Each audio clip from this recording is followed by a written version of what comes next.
কিন্তু এই বিল্ডিং এ তো চোটার পর কিছু নেই।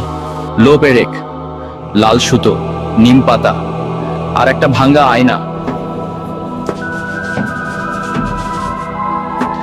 খুব